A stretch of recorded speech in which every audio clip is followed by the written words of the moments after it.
예, 겨울철 감기는 잘 낫지 않아서 여러 합병증을 유발할 수 있습니다. 이 축농증도 그중 하나인데요. 이 초기 치료를 하지 않으면 만성 축농증으로 진행이 돼서 두통과 수면장애, 또 호흡곤란까지 겪게 된다고 합니다.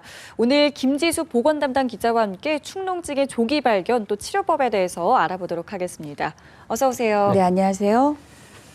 예, 저희가 축농증 하면은 코 막힘이 가장 먼저 생각이 나거든요. 감기가 걸려도 저희가 코가 막히고 머리가 띵하고 이런 증상들을 겪게 되는데, 자, 축농증에 걸리면 진짜 힘들 것 같아요. 네, 이제 코가 막히면 우리가 정신이 멍해지죠. 이제 네. 코를 통해서 산소가 뇌로 이제 공급이 돼야 되는데 그게 잘 되지 않아서 그렇습니다. 그리고 이제 누런 콧물이 나오고 또 그런 콧물이 코 뒤로 넘어가는 그런 증상을 겪게 됩니다. 이런 지독한 증상들이 왜 나타나는지를 좀 알려면 우리 코 속에 부비동이라는 그곳의 그 구조를 알아야 되는데요. 네. 부비동이 염증이 발생해서 그렇습니다. 이제 부비동은 코 주위에 얼굴 뼈 속에 있는 빈 공간인데요. 화면에 보이면 빨간 부분이 부비동입니다. 빈 공간입니다. 그리고 부비동은 자연공이라는 작은 구멍을 통해서 코 속에 연결되어 있습니다. 그런데 감기나 알레르기 등으로 작은 구멍이 막혀 제대로 환기되지 않으면 염증이 발생하는 겁니다. 이걸 부비동염이라고 합니다. 이게 바로 축농증이고 축농증의 대부분은 이제 감기로 발생을 하게 되는 것입니다. 반대로 생각해보면 감기가 오래가면 축농증도 의심해 볼 수 있겠군요. 네, 맞습니다. 근데 이런 특징이 가장 많이 발생하는 게 이제 어린이들인데요. 이제 어린이들은 면역력이 약해서 어른에 비해서 감기에 많이 걸리니까 이런 이제 합병증의 발생 위험이 크고, 그 부비동이라는 곳에 그 공간이 어른에 비해서 좁기 때문에 코의 점막이 감기 등으로 조금만 부풀러 올라도 이제 이게 좁아져서 염증이 발생을 하게 됩니다. 따라서 감기 예방이 매우 중요하고, 감기에 걸렸다면 이게 질질 끌지 않는지를 잘 확인하는 그런 습관이 필요한데요. 관련해서 저희가 그 전문가의 설명을 담아왔습니다. 이상덕 이비인후과 전문의 말을 들어보겠습니다. 네. 급성 축농증을 제때 치료하지 않으면 염증이 눈과 뇌로 올라갈 수 있습니다. 노인들은 기관지염과 폐렴으로도 갈 수 있고, 어린이는 중이염 등의 합병증이 올 수 있습니다. 급성 축농증의 주요 증상은 코막힘, 누런 콧물, 후비로 두통 등입니다. 감기 후에 이런 증상이 10일 이상 지속된다면 꼭 코 내시경 검사와 엑스레이 촬영을 해보는 게 좋습니다. 네, 코 내시경 검사, 엑스레이 촬영.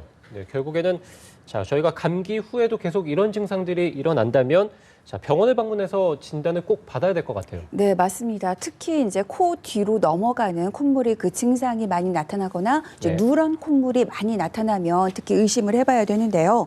축농증은 이제 조기에 발견만 한다면 항생제를 비롯해서 약물 치료로 쉽게 치료가 가능합니다. 그런 약물을 복용하면서 이제 코 속에 생리식염수를 넣어서 세척하는 방법을 비롯해서 이렇게 비교적 간단하게 치료를 할 수가 있는데, 좀 문제는 좀 이게 좀 이제 지연되는 경우입니다. 그리고 환자에 따라서는 초기라고 하더라도 수술이 필요한 경우가 있는데, 여기서 중요한 것은 얼마만큼 그 환자의 상태를 정확히 알아야지만 약물로 하느냐 수술로 하느냐를 이제 미리 진단을 할 수가 있습니다. 또 수술로는 이제 코 속에 내시경을 넣어서 우리 부비동의 상태를 보아가면서 이렇게 치료하는 방법이 가장 보편화된 방법이 있고요. 네. 최근에는 작은 풍선을 이용한 수술법이 국내에서도 이제 도입이 돼서 시행이 되고 있습니다. 네. 의료용인 아주 작은 풍선을 코 속에 집어 넣어서 아까 그 부비동의 부은 입구를 이제 넓혀주는 그런 기능을 풍선이 하게 되는데요. 그런 부비동이 넓어짐에 따라서 그곳에 이제 생리식염수를 넣어서 그 고름을 이제 빼내고 세척을 하는 그런 방법입니다. 네. 우리가 이제 심근경색에 걸렸을 때 스텐트 시술이라고 하죠. 그것을 혈관에 막힌 부분에 넣어서 그 혈관을 넓혀주는 그런 이치입니다. 관련해서 이상덕 이비인후과 전문의의 설명을 들어보겠습니다. 풍선 수술은 국소 마취로 가능하며 절개를 하지 않기 때문에 출혈이 거의 없습니다. 회복이 빨라 바로 일상생활이 가능합니다. 이런 장점 때문에 노인이나 어린이, 심지어 임신부도 시술을 받을 수 있습니다. 그러나 치아의 뿌리에서 염증이 오는 치성 축농증이나 곰팡이성 축농증, 코 속에 물혹이 있는 경우, 비중격 망곡증, 천식 등 전신질환 환자는 시술 대상이 되지 않습니다.